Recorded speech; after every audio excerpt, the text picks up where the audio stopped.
Oke, bismillahirrahmanirrahim. Assalamualaikum warahmatullahi wabarakatuh. Oke, perkenalkan teman-teman, saya dengan Indah Nurani dengan nomor induk mahasiswa 2212C1006. Oke, video ini saya buat untuk memenuhi tugas analitik statistik praktikum pertemuan 1 mengenai deskriptif statistik dengan Excel. Oke,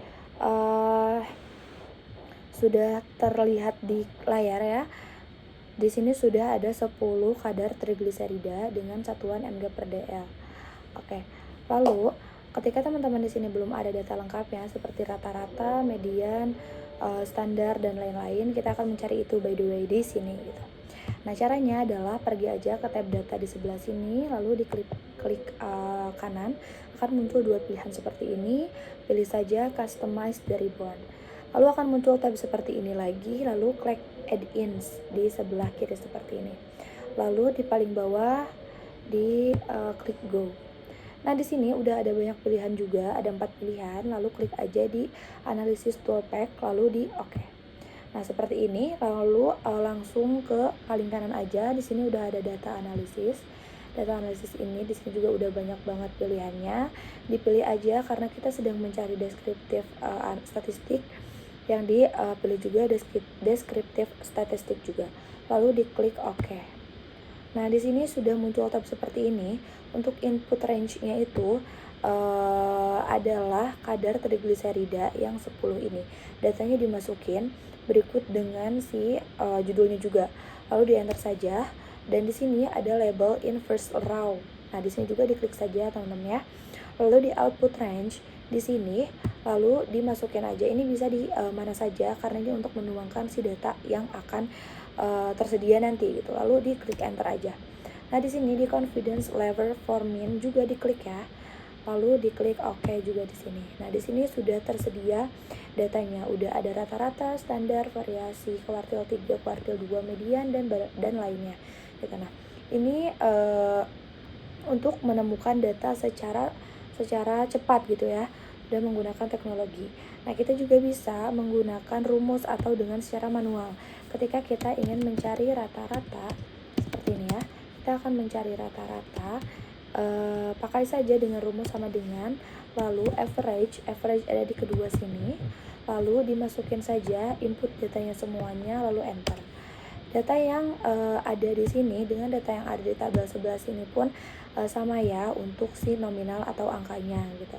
Lalu kita beralih kepada ke standard deviation. Kita ini aja singkat aja dengan STDEV. Oke. Di sini kita memakai rumus sama dengan, lalu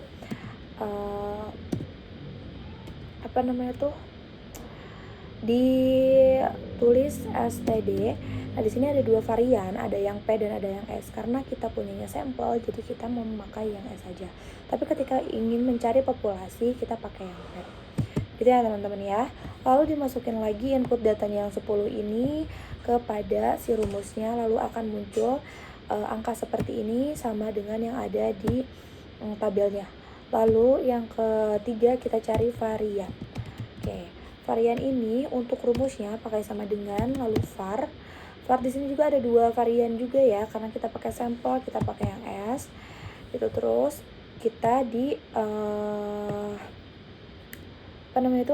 input aja datanya semua ke rumus, lalu di enter lagi.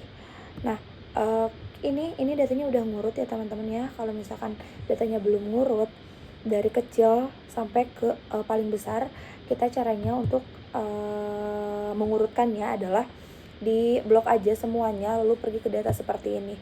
Lalu di bagian sort seperti ini ada pilihan, ada A to Z, ada Z to A. Berarti ini artinya dari yang abjadnya yang awal sampai akhir. Karena ini angka, jadi ini akan mengurut dari terkecil sampai terbesar gitu. Nah, kita klik aja yang ini. Nanti datanya kalau udah diklik seperti ini akan muncul sort warning seperti ini, lalu diklik aja continue with the current selection. Di sort aja seperti ini. Nah, lalu akan muncul data yang akan langsung mengurut seperti ini dari yang terkecil sampai yang terbesar. Begitu. Kita lanjut ke kuartil ya. Kita lanjut ke kuartil. Kuartil ini menggunakan rumus sama dengan kuartil, kita ambil kuartil yang tidak ada embel-embelnya. Nah, paling ketiga ya. Gitu. Kita input data semuanya. Lalu di ujungnya kita pakai titik koma seperti ini. Akan muncul pilihan juga seperti ini di third kuartil aja karena ini kan kuartil 3. Gitu. Oke, di enter aja. Nah, ini kuartil 3 ya. Oke. Selanjutnya kita akan mencari kuartil 2. Oke, kalau kuartil 2 ini menggunakan rumus yang sama dengan lalu klik kuartil paling bawah, lalu di sini diinput lagi datanya dan masukin lagi si titik koma seperti ini. Tapi untuk pilihan ini kita cari yang median value, yang kedua ini gitu ya. Oke, langsung di enter saja. Oke, jadi mediannya sama ya untuk sama yang ini. Terus kita cari median. Median itu sama dengan kuartil 3, hanya saja bisa dicari dengan rumus yang lain. Caranya dengan median seperti ini, sama dengan median, lalu input lagi datanya, lalu di enter. Sama kan kuartil 2 dengan median karena ini sama-sama untuk mencari si mediannya. Lalu kita akan mencari persentil. Oke, untuk mencari persentil sama menggunakan rumus sama dengan persentil yang ini, lalu dimasukin datanya. Oke, terus di sini dimasukin lagi titik koma dan 0,8. Kenapa 0,8? Karena ini dari pembagian 80 dibagi 100. Itu bagian yang samanya. Oke, di enter saja, jadi 142 seperti ini ya. Oke, begitu. Mungkin itu teman-teman yang bisa saya sampaikan. Terima kasih untuk telah menonton video ini gitu. Semoga nilai saya bisa besar. Oke, baik, terima kasih ya. Saya tutup aja dengan hamdalah. Terima kasih atas perhatiannya. Bye bye. Assalamualaikum warahmatullahi wabarakatuh.